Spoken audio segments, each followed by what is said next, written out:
Desde Alaska hasta la Patagonia, entérate de todo lo que pasa en nuestra América.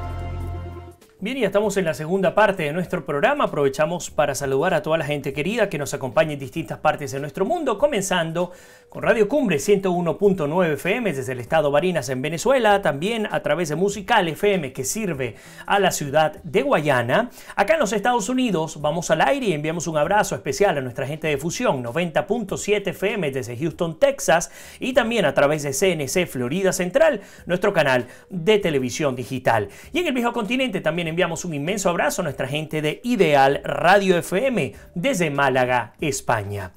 Bien, pues les decía, el bloque anterior, cerramos el bloque anterior con Nicaragua. Nos quedaron un par de temas que discutir sobre esta crítica situación en Nicaragua.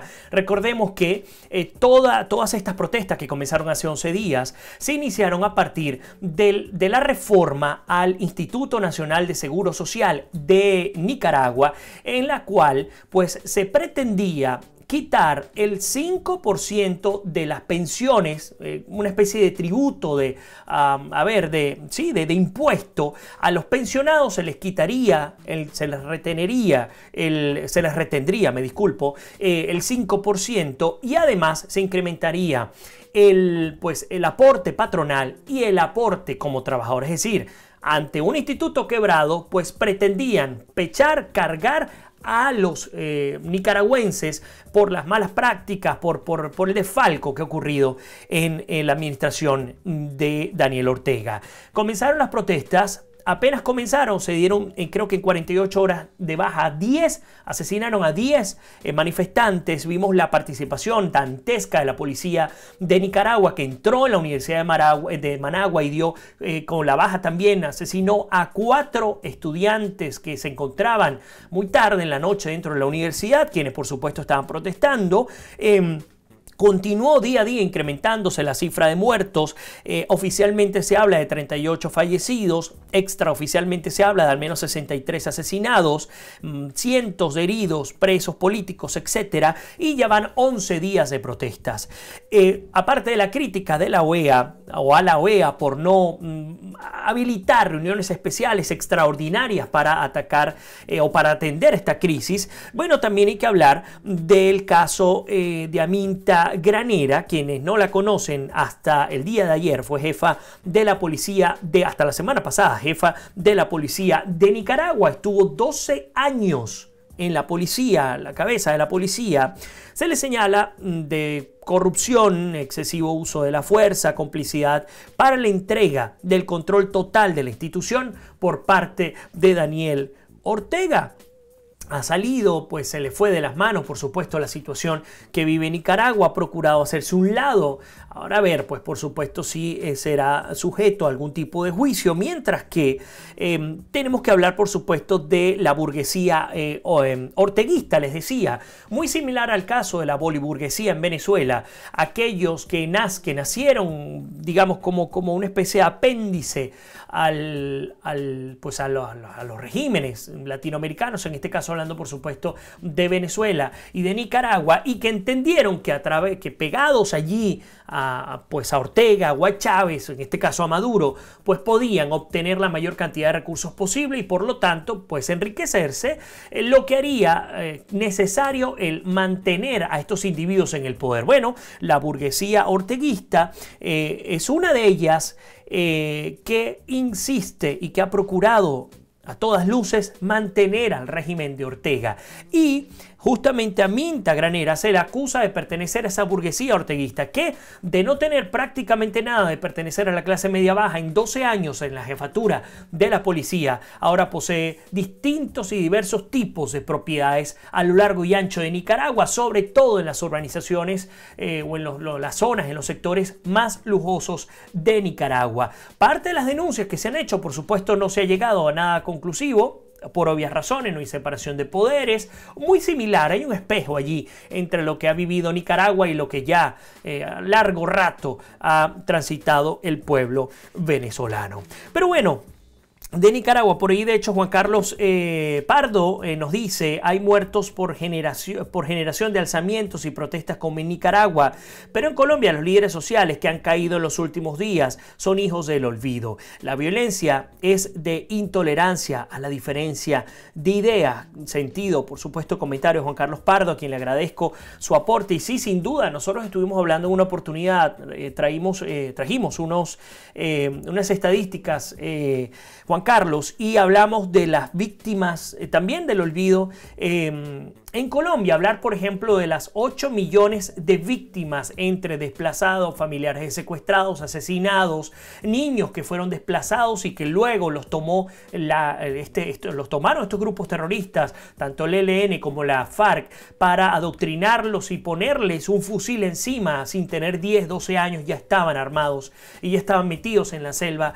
delinquiendo y siendo víctima, por supuesto, de este sistema terrorista que se ha implementado en Colombia. Y sí, tienes razón, muchas veces tantas cosas que ocurren en nuestra América, tantas cosas que ocurren en Colombia y que se asumen, bueno, como parte de esta triste guerra generacional, esta triste guerra sin cuartel, esta triste guerra contra el terrorismo y contra el narcotráfico que tanto y profundo daño le han hecho a nuestra hermana Colombia. Y es que fíjate que qué bueno que Juan Carlos nos ha dado esta entrada. Le doy la bienvenida a Ana Cristina Maldonado, Pedro Jesús Morfe, Jonathan Torres, Manuel Campos Solórzano, mi querido hermano Alfredo Meyer también está con nosotros, José Henry Valero del Rotary en Puerto Ordaz, Clarita Ortega también, todos conectados en este momento. Bueno, lo que Juan Carlos nos ha escrito nos da una base importantísima para discutir lo que vamos a presentar en este preciso instante. Hoy en América es Noticia colocamos en Bajo la Lupa a... Y bajo la lupa les hablamos ahora de Colombia. Y es que ustedes recordarán estas declaraciones de alias Iván Márquez, quien ya habría claudicado a tomar su puesto en el Senado colombiano porque él no estaba dispuesto a que lo llamaran narcotraficante. A ver quién recuerda, y me gustaría que nos compartiera su opinión. Por acá vamos a ver si lo tengo a mano. Sé que fue un programa reciente en el que hablamos justamente, aquí está, él no asumiría su curul como senador, debería tomar posesión, ustedes lo saben, el próximo 20 de julio, cosa que no hará, y él dice textualmente que no permitiría que le digan narcotraficante.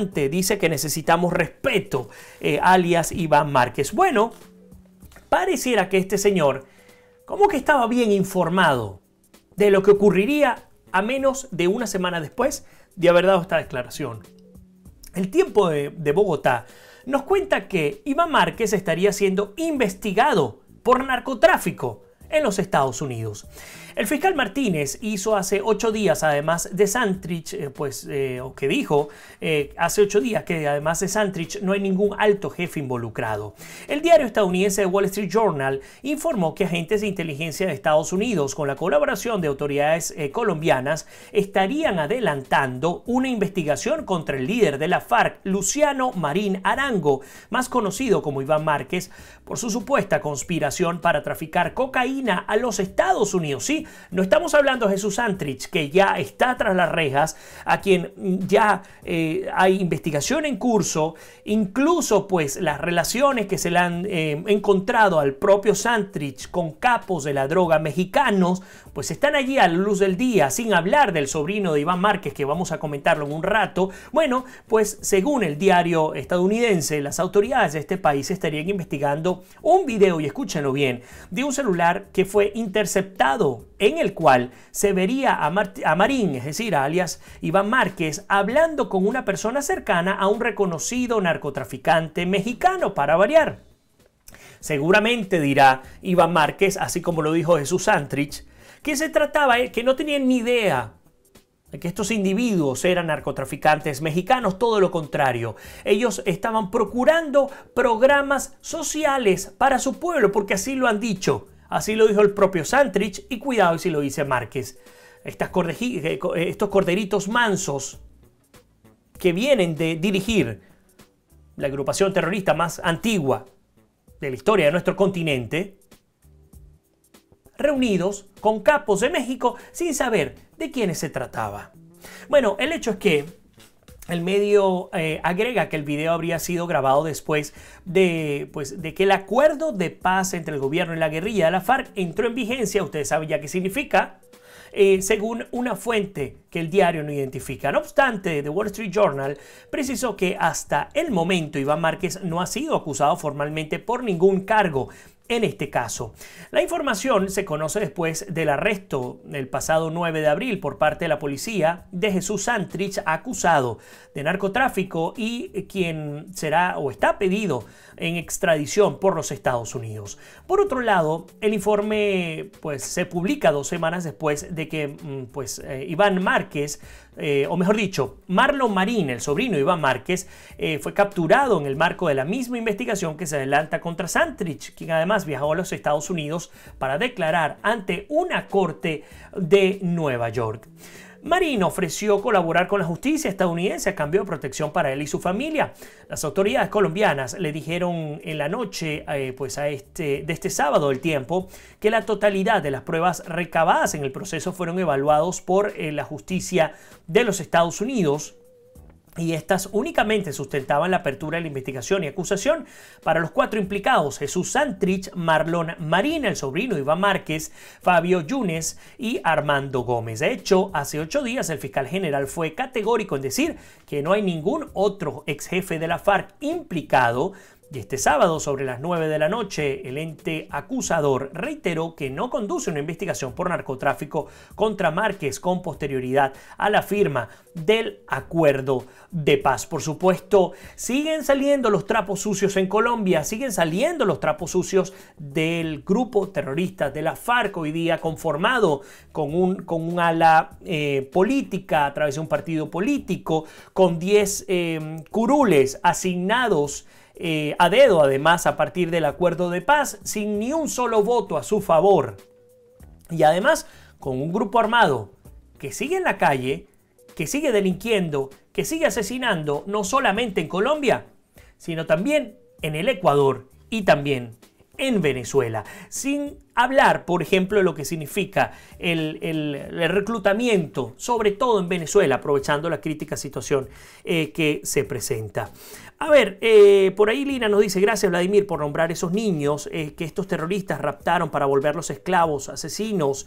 Es inaudito que esos delitos sean parte de impunidad que campea en mi patria, sin duda alguna. Lina dice: creer que los cabecillas de estos grupos terroristas dejen de delinquir es un absurdo. Germán Domínguez nos acompaña. Claudia Aldunate también desde Bolivia. Qué bueno que estás con nosotros, Claudia. Bienvenida como siempre a tu casa. Mirna de Shio también.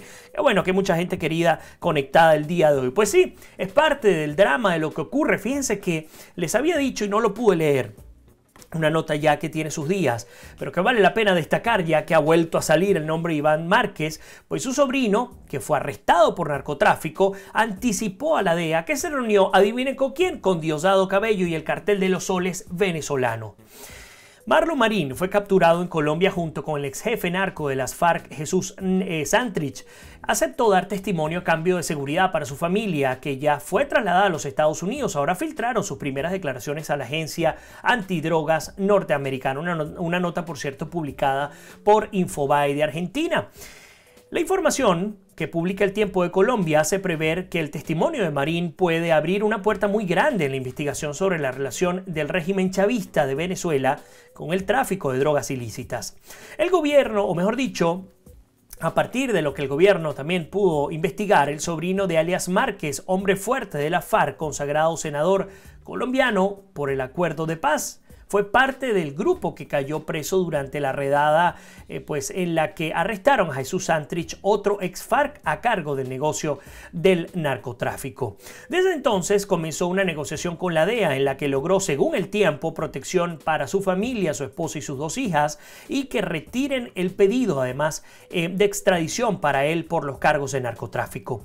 El diálogo con los agentes de la DEA duró 7 horas. Allí expuso datos de que la familia, así se autodenominaba la organización a la que pertenecía, le había advertido que no revelara en ningún, mejor dicho, en un intimidante mensaje que le hicieron llegar a su celda.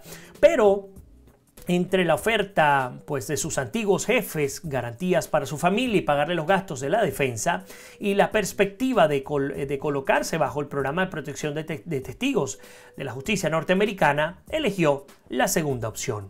En términos de la declaración, y preste mucha atención a este punto, El Tiempo recoge de sus fuentes que Marín dijo haberse reunido o haber unido a la familia por una gestión de su madre, hermana de Iván Márquez. Estaba sin trabajo y le pidió que le diera un lugar. Una vez entró el grupo, viajó varias veces a Venezuela y a Cuba para variar, y participó en reuniones con dirigentes chavistas de alto nivel. Entre ellos mencionó a Diosdado Cabello, el actual vicepresidente del PSUV y el hombre fuerte del régimen de Nicolás Maduro.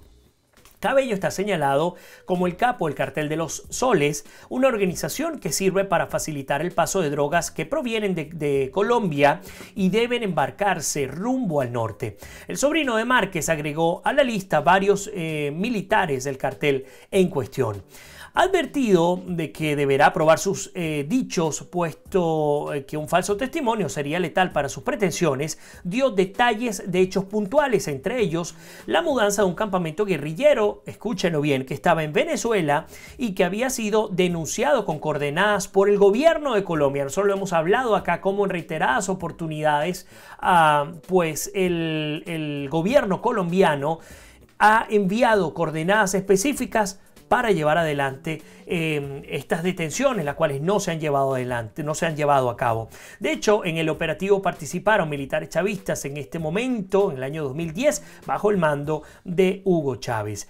Marín entregó más información, contactos y nombres de empresas utilizadas para enmascarar el dinero del narcotráfico y la guerrilla, cifras de movimientos de dinero por montos de más de 7 cifras. Los datos serán ahora corroborados por los investigadores y se espera que permitan descubrir cuentas millonarias ocultas.